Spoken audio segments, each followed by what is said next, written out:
Echo. Yeah. Good ass. Yeah. Setting up for live stream. I think we're going live in 3, 2, 1, and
Welcome to the No Broke Months for Salespeople podcast, the ultimate destination for salespeople, business people, and entrepreneurs.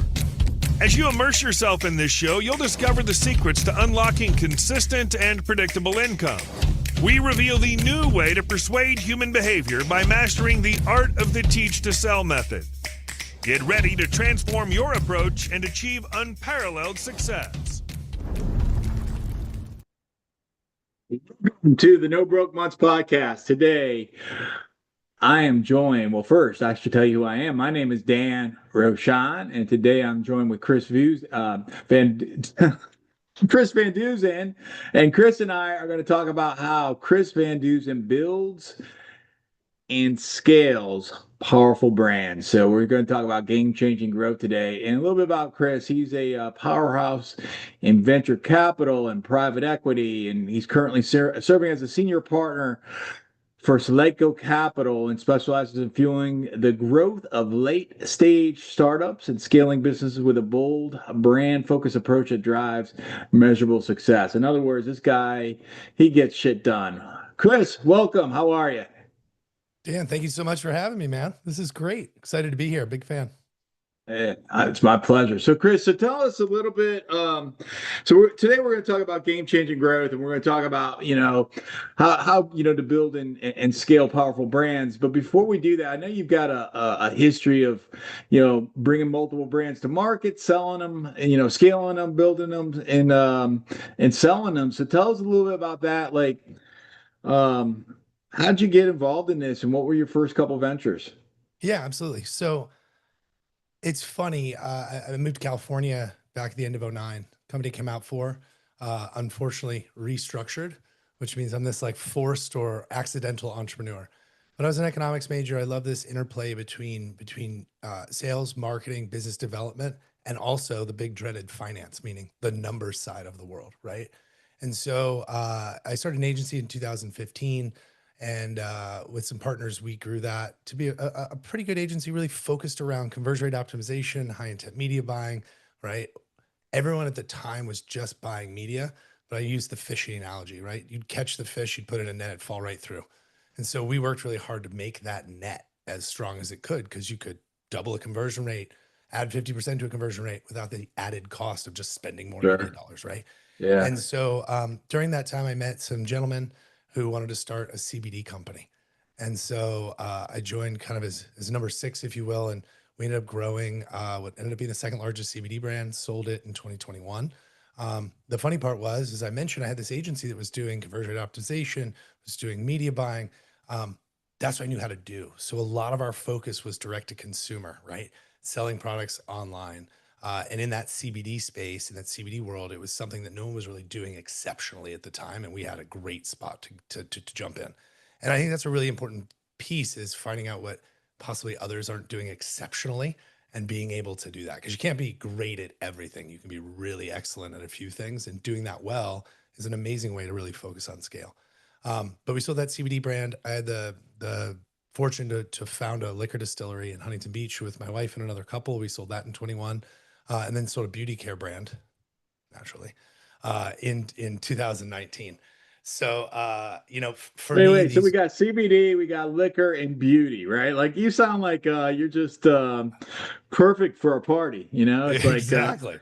And then, yeah, I had the opportunity to do a few funds in the cannabis space as well around what I call picks and shovels. But really, I love finding companies that have a really unique kind of UVP, unique value proposition, can see some, kind of market sentiment, can see that product market fit start, and then being able to either now put capital or before put resources, strategy against really helping them understand why and how they'll grow the best, most sustainable way possible. so Chris, so you mentioned about, basically lead generation and then lead conversion, and how if when you're able to increase your lead conversion, then that reduces your lead generation costs. And that's something that I think a lot of salespeople, entrepreneurs, I think a lot of us focus on, the lead generation, the marketing cost, and then, but we don't recognize that if I spend $1 for, let's say if I spend $10 to get one lead, then you know, and I, close, $100 gets me 10 leads and I close one. Well, that same $100 can get me 10 leads and if I close five, then I just 5x my return on my investment. And so that's a really smart way to look at things. So, but going back into these various companies that you've built or invested into and scaled, et cetera, what would you say are like the key levers to success? Because as you mentioned, we can't all be excellent at everything. So if I'm only excellent at a few things as an entrepreneur, as a salesperson, what would those few things be? So, a couple things. One, truly understand your customer. I don't think enough sales folks, marketers, CEOs, founders, you kind of name it, really truly understand their customer, right? It's easy if you're saying, I'm going to sell a healthcare SaaS business, right? Like, and I'm going to have that endemic customer base. But let's say I'm selling back to what we were, CBD, right? Well, who and why? And the Okay. big question is why. And then the next question is why me? Meaning why my brand? Like what's it Sure. going, what's attaching that? And then truly understanding how they use it, right? If we go back to kind of traditional marketing, there's day parts, right? Are they using it in the morning, using it at night? Are they using it after work, before work? Like, how does that all work? You can't just say it's good for you, you need to take it. Hard stop, right? You need to physically figure out why and the use cases, and then double down and try to understand the through lines with the majority of customers. You're not going to solve it for everyone. And I think that's the Okay. biggest problem. And, when we invest, we look at how founders look at their own companies and how they identify who their customer base is. And again, the why, and that really gives you your kind of total addressable market. When a founder says my total addressable market is every single person in the world, right? I say no, right? Because even if you're selling a product for bicycle enthusiasts, there's a strata of different types of enthusiasts, right? Who Sure. like riding to are professionals and everything in between. And you need to understand where your product actually fits and how it loses interest as you strata out towards the extremes. And so I think that's really important. And then build marketing, build discussion points all around that. And for the ones that are on the straddle points, be able to understand why these people love it so much and build marketing tracks around that, right? So it's you brought up a good point. Everyone focuses on acquiring. Well, if I acquired 100 new potential customers, not all of them have the same needs, wants, desires out of that product. You hope they do, right? But they don't. And so really understanding which ones are the ones that are the warmest and which ones are the furthest away and you may never get, and understanding where to spend your time, energy, or as I say, time and treasure, right? Against making them a customer. You consider yourself like would you consider yourself an entrepreneur, a marketer, a salesperson, a business person? How would you describe yourself? Yes. What's your identity? Yes. Yes. What comes So, first then? so, I look at it this way. If you look at my career from where it started, it would be more predominantly called a sales role, right? Okay. Out of college, I worked for a company called United Rentals, selling construction equipment. Transitioned, funny enough, natural transition right into real estate investment banking, where I was a wholesaler selling growth and income funds and mezz debt. But whether or not you're an entrepreneur, whether or not you have a traditional sales job, whether or not you work customer service, or you are a data analyst. In all respects, I believe you are in sales for either the company you're employed or the company that you run. And so being able to understand your company, what you sell, what you do, and be able to, for lack of a better term, evangelize that is kind of the nature of sales. And I think everyone does that. I happen to own a media agency, right? Marketing agency. So that makes me both an entrepreneur and that I started it in sales, because guess who has to get all the clients, right? Me, right? And be able to merchandise and work on business development. And I think just, the true nature of being an entrepreneur is in sales. And there are a lot of people smarter than myself who talk about this, right? The most important thing you can be as a founder in a business is one that runs culture, vision, right? Vision is selling. Vision is selling why you should believe in this company. And lastly, being always fundraising. Now you say always fundraising. Well, traditional venture has rounds. Well, you should be fundraising in between rounds to get ready for the next, right? You're always merchandising, which means you're always selling and you're always doing business development. You're always working on partnerships. And it's the thing that most people don't realize. Today, you're, another hat such as which I would call a venture capital investor. Mhm. And so, what's the difference in your mind between being an entrepreneur and a venture capital investor, if there is one? I think some of the greatest investors are former entrepreneurs, right? They've gone through it. They understand what it's going to take to build a company. They understand certainly the risk involved in that company. They've had other people bet on them. When you look at an entrepreneur, you look at someone who gets up every day and the majority of the time are extremely insecure about their future, right? Some days it's the best day you've ever had, and some days you feel like you're going out of business. I'm not sure if I know the difference. There's not much of one, right? It's just a Tuesday and a Thursday. And then what's hysterical is you go from this roller coaster of emotion to one day you're fortunate enough to sell. And unless you have some kind of second bite of the apple, or you're staying on through private equity, you sell the company and then it's all gone. And you sit there. And I remember after the last acquisition, sitting there like answering AT&T emails, right? No, I would not like your upgrade, but because there's nothing else coming in, right? Like your identity's wrapped in this, stomach turning journey, but it's fantastic. Well, I think on the other side, as an investor, we're supporting and looking and doing what we can for our investors' dollars to go pick the right companies who have the right trajectory. And we're there many, many times, the majority of times here at Solyco, sitting shoulder to shoulder, helping them. So we're feeling that same pain, right? When you have a brand, that's worthy to invest into and that has true scaling potential, how do you know? It's both an art and a science. So the art is, I have the great fortune of having what I built up over years, a great network of what I'll call COI, centers of influence, trusted advisors who will bring deals. I see quite a few of them. I've only originated a few since I've been at the firm. And if you looked at that as a percentage, it is very low compared to what has kind of come over my desk. And as I mentioned, this art and sciences, I need to do the science stuff, right? I need to understand forecasts. I need to understand your cash burn. I need to understand all the things that our capital will be doing, right? What it's going to be used for. I need to understand how big the market is. I need to understand in 5 years, 7 years, whatever our time frame is there going to be the promise of a liquidity event that get our investor dollars back, right? This is the point and purpose of this, right? I need to understand if this is a lifestyle business, which there are many amazing cash flowing lifestyle businesses that aren't great for the type of deals we do, right? And that's not a bad thing, right? I love those businesses. They're just not ones institutionally I can give dollars to because there isn't that multiple on exit at the end. So I'm looking at that. The art really comes in. Let's say all that's baked. It's a great transformational business. It's disruptive. It's going to do the things. It's on timeline. It has a large, TAM, if you will, total addressable market. It is revolutionary. Then I have to look, just like I'm looking at you, Dan, and go, do I think that this individual, right, this haircut or this group of haircuts can get that done? Because at the end of the day, this is a people business, right? And so there are many stories of great companies going out of business just because the two founders weren't aligned.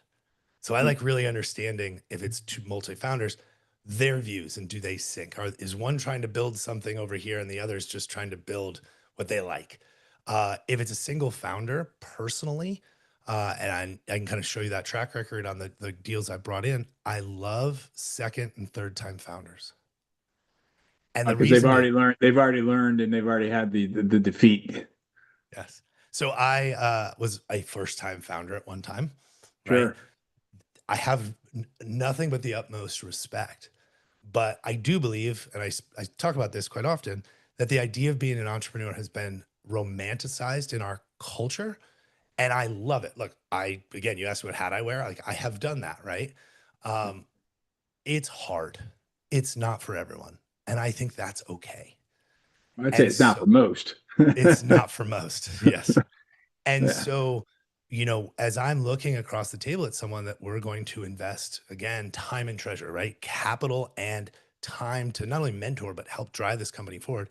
Do I believe you have the fortitude, the grit, the determination, right? Add all those great words to actually do this, to go get kicked every day and wake up the next morning with little sleep going, I'm ready to do it again. That's the art. With energy and with zeal and with, excitement. Exactly. What would you say, Chris, what would you say some of the biggest challenges that you've seen founders face when growing their businesses? Staying focused. Okay. I go back to, if everyone in the world is your customer, then you have a problem, right? And this is actually part of our diligence process as well, is truly understanding your market. You may have a product that can work in multiple verticals, but you end up a mile wide, an inch deep, right? And so noise, ideas, things like that are the things that can get you off track. Being myopically focused on the vision and the mission of the company and adding as appropriate to other verticals, other sectors, other applications is the smart, prudent way. It takes longer, but you're not going to burn cash as fast. And so it really comes down to being focused. There's actually a great interview I listened to, and I think it's a little aged now, with Jeff Bezos talking about the fact that at the beginning of Amazon, with a whiteboard in an hour, he'd have 100 new ideas for what they needed to do. And one of his senior execs, who, they'd only worked together for about a year at this point, said something like, you have enough great ideas every minute, every hour, every day to absolutely ruin Amazon. I can understand that. Sure. But it worked. Well, because he was able to focus and not share those ideas at the velocity he was before. And that really is staying focused on mission. And I think that is one of the biggest things. The other, I would say, biggest thing that can cause issues is not truly understanding what it's going to take to get you from point A to point B. Overestimating, being optimistic, overselling. And look, I said we're all in sales. I get it. But overselling your ability to get somewhere, not raising your hand with your advisors or your investors or your board to say, I need help, right? There's this great story, the difference between a cow and a buffalo. And one's all weathered and big, it has humps, and they run into storms when they come. And the cow runs away from the storm. But actually, the buffalo spends less time overall in the nastiness. And so because you're running through it. Yeah. You're running right through it. And so it's that type of back again to looking at how you should do things, being upfront, being honest, being focused. That's the way it's going to go. It should work. I think, there's a little bit of a paradox in the behavior, the typical behavior of an entrepreneur, which is incredible optimism and faith, confidence, and these are things that if you don't have that, then, you got no business being in an arena. You have to have that. But then on the downside of that, overconfidence or, an excessive opinion of yourself is not something that is necessarily a good trait, right? So it's like, how do you balance that? Like, I got this versus, damn, I need help. So I think that everyone should have a little PT Barnum in them when they're talking about it. That's going back to the sales. But when you sit down and it's not time to be on stage, are you prudently managing the business the way it needs to be done? Yeah. Are you looking at it and understanding true costs? Are you bringing in the right people to help you analyze and say, here's our cash burn, or here's what we're going to need to really get this done? Or I think it might take 2 months when it's really going to take 6, and truly understanding timing on what you're building, what you're endeavoring to do. And sometimes entrepreneurs just haven't done that yet. And so being open to bringing in the right type of help, especially early on, is huge. You know, not every investor is created equally. And I will honestly stand on my soapbox and talk about that as well. You know, if you're building a healthcare SaaS business, as I mentioned before, I'm not a healthcare SaaS investor. There are better ones out there. Doesn't mean I don't want to play, but I shouldn't lead you around and I shouldn't be sitting on your board. When you say better, you mean better for you. Is that what you mean by that? Yeah, there are great venture PE firms, great even angels that is what they have done for their career. So you know what? They're going to be what we call smart capital. They're going to give you that check, yes. But they're also going to be there to actually possibly open up doors, help you think about the way you should go to market, bring an expertise that someone like me wouldn't have. But we talk about sports tech, if we talk about things that I'm passionate about, you talk about consumer goods, things that I've done and sold before, then yeah, I'm that right guy, right, to do that. And I think that is really important, is getting the right smart capital, the right smart people around you as you grow who understand the market more than just a check. One of the things that when I didn't mention in your bio is that you're a black belt in jiu-jitsu. Is that correct? That is correct. Yes, sir. And so that took time, dedication, consistency. Would that be inaccurate? It would not be inaccurate. It took about 9 years of training 3 to 4 days a week. I built a studio at my house, trained all over the world. Other than meeting my wife and daughter, it's probably the single most impactful and important thing I've ever done in my life. So how is that single most impactful, important thing that you've ever done in your life besides your family? How's that influence your leadership and your business philosophy? Do hard shit. Am I allowed to swear? Do hard stuff. No, we just kicked you out. All right. You know, I showed up day one back in 2016. I had wrestled in high school. I knew what it meant to be on the mat. Really didn't want to do it. 150-pound purple belt woman tapped me out in, I think it was 90 seconds. I was 270 pounds. She was 150. And I went, whatever this is, I need to know how to do it because this is ridiculous. And then literally, like I said, dedicated my life. You know, there's a lot of corollaries to being an entrepreneur. First and foremost, some days you're the hammer, some days you're the nail. And you don't know which day it's going to be when you show up. The other thing is, some days you're the hammer, and some days a 150-pound purple belt takes you down. Correct. You know, really, when you look at it, it's a tough value proposition. I love it more than anything, but it's a tough value proposition because you're going to show up for the better part of a year and a half, 3 days a week, and you're going to have no idea what's happening. Sure. And everyone is going to, I don't want to use the word smashing you, but just you're going to feel very uncomfortable for an hour and a half a day. And you're not going to know what's happening, but you're going to watch the human body move in ways you never knew possible. And you're going to keep, hopefully, wanting to come back and do it more. But it takes a while to actually feel a modicum of like success. Now, success might just be defending the fact that you didn't get choked as many times as you did yesterday, right? But that's the upfront value proposition at the beginning. It's really tough. But if you can weather that, if you can then get into blue belt and get into purple belt and keep that journey going, it absolutely will change your life. And what you realize is you had the grit, you had the fortitude, you had the determination to stay with it. Again, isn't that what being an entrepreneur is like, right? Going into the storm, the hard stuff every single day, and saying, I, as an adult, because I started at 36, I, as an adult, am going to wake up and go put myself in pain for an hour. And I used to do it in the morning because it was the time that worked best for me. And what I found was every decision got a little bit easier. And as I gave you the track of success in my career, all of it started in 2017 when we started doing CBD. I had my agency. I started that in 15, but I started jiu-jitsu in 2016.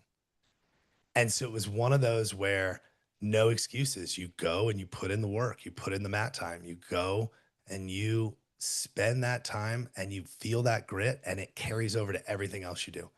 Because, you know, I think someone much smarter than me said, the rest of the day gets a little easier when someone tries to actually impose harm on you in the morning.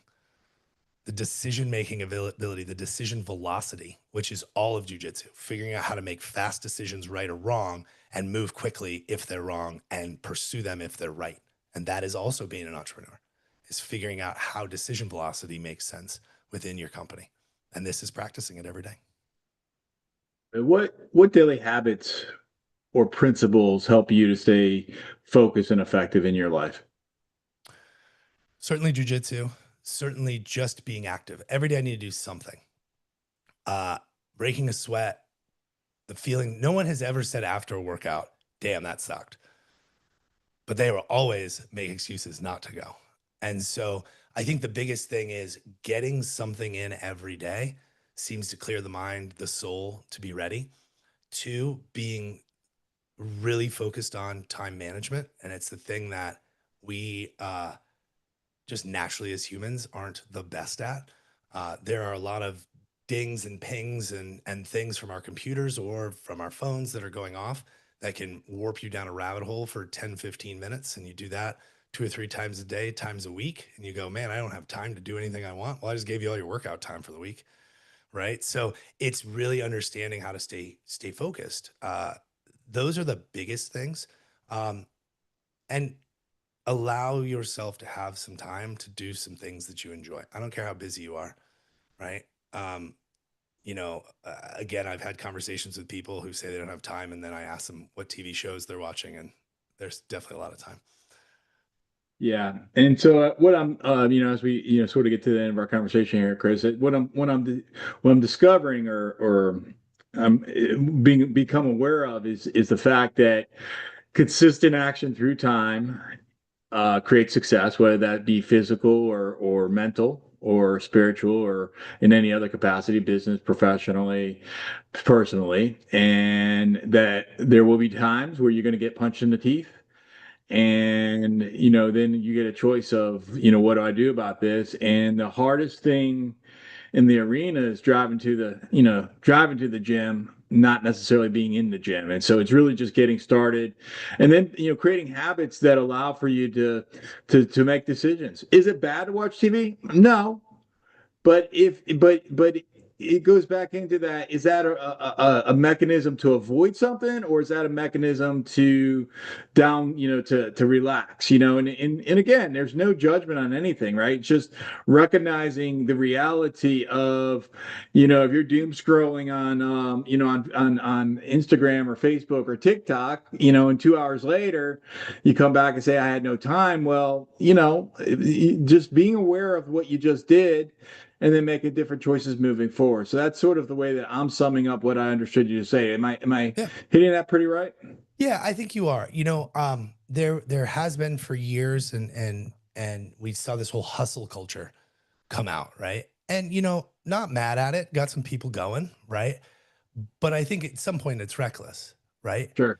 I'm not an advocate for work-life balance because I don't think that's necessarily I think it's something you can have. counterbalance. Yeah, certainly not at the same time, right? Right. Yeah. However, I think that there's this piece of what do you want, right? If you prioritize it, it gets done. If you want to, you will do it.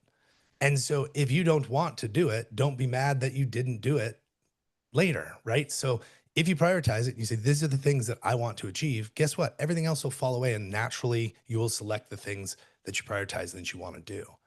But in a postmortem, getting mad that you didn't do them, well, did you prioritize them, right? Like that's this rub, right? Is figuring out, well, I mean, everyone, I believe, is capable of saying, these are the most important things that I want to achieve, and then going to do them. And any other reason you didn't do them is an excuse, and that's on you to figure out why, right? So for me, you're absolutely correct. Okay, so lightning round. You ready for some fast-paced questions and answers? Let's go. What's your favorite podcast? Yours. No Broke Months podcast for salespeople. Right answer. What's your favorite book? There's a few, but A Road to Character. A Road to Character. If I say, besides PT Barnum, if I say, who inspires you for marketing?